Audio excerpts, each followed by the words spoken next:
Hello, everyone. Happy 20th anniversary to Pirates of the Caribbean, The Curse of the Black Pearl. This is an amazing film that kickstarted a franchise, put Johnny Depp up front and center as one of the leading blockbuster stars of the 2000s. And I remember seeing this on opening day with my family. It's probably like the first really commercially original pirate film based on the Pirates of the Caribbean ride, of course, from Disney theme parks, but it took some embellishments on the theme park ride.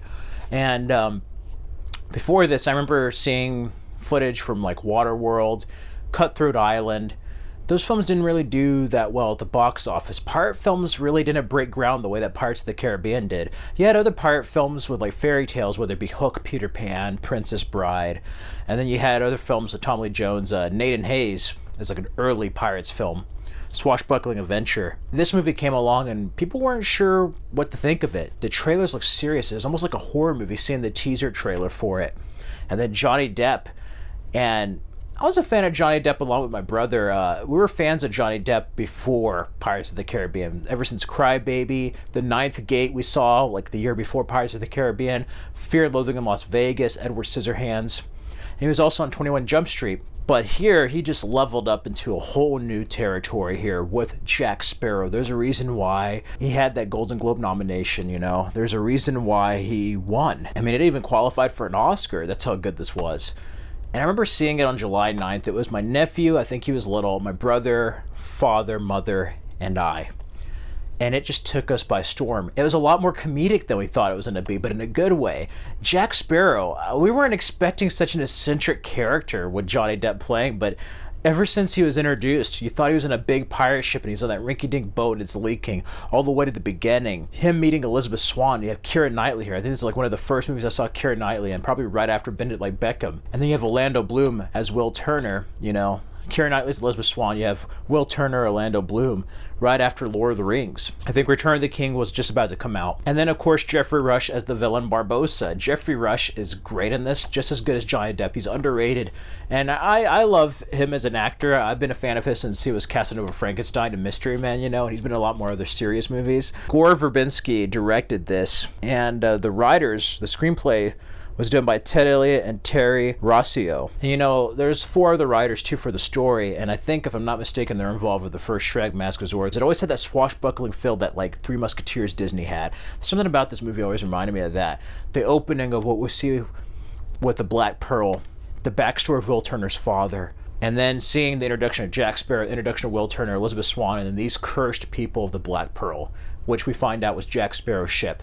This adventure is just filled with so many action-packed moments and iconic characters, the sidekicks, the monkey, all the way down to Jack Sparrow being on an island. Why is rum gone? Just iconic lines like that. All the way to the ending, where the British Royal Navy gets involved and they have to fight the Black Pearl, reverse the curse, and find the treasure that's cursed.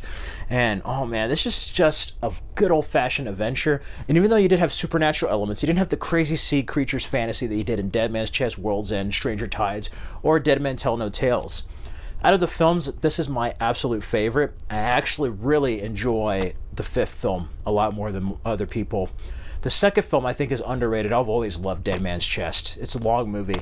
World's End was not bad. It was epic, but in many ways, it was kind of like The Matrix 2 and 3, where it's okay, that's what I was waiting for. But it could have been the end. The only true disappointment in my eyes is the 4th one. That 4th film was a mess. But this first film is forever iconic for not only kicking off a franchise, but kicking off Johnny Depp's career as a modern blockbuster star. I mean, he was already kind of a heartthrob for some people, but he was in a bunch of movies. Saw him in Once Upon a Time in Mexico right after this, even though that was filmed in '01. Saw him in Charlie and the Chocolate Factory, Finding Neverland, all these different movies.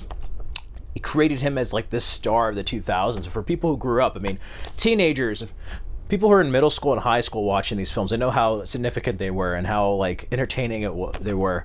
But people who grew up in the 2000s, you probably grew up on these movies. And it's all thanks to the Black Pearl.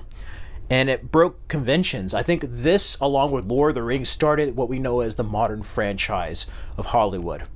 As far as getting IP, getting something I take that back. Lord of the Rings, Harry Potter, and Pirates of the Caribbean, with their films every couple of years, really set off the franchising, you know.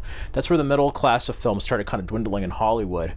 And then you got into the superhero territory, sci-fi IP, reboots, remakes, legacy sequels. Pirates of the Caribbean was such a significant film series for me in my teen years and for many people growing up that it just did something right with a Disney attraction, you know.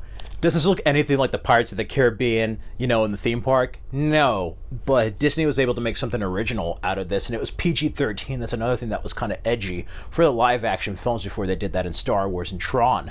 And I just absolutely love this film 20 years later, even all the way down to the ending of like, you'll always remember this as a day that you almost caught Captain Jack Sparrow, and he like falls. Like, the humor in here is great.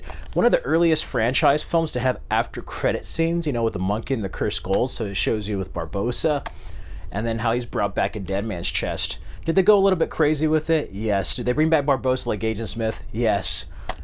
They could have done so much, but, you know, I feel like the sequels kind of undermine the importance of this first film and how good it is, you know. Kind of like Matrix, you kind of forget how iconic and just great the first original film is. And 20 years later, I just wanted to briefly reflect upon it. People out there, share your Pirates of the Caribbean memories. Let me know your favorite Pirates of the Caribbean character and film down in the comments below. Share your memories of when you first saw Curse of the Black Pearl down below. In the meantime, check out these other videos for more content. Stay safe and healthy, everyone. Till next time.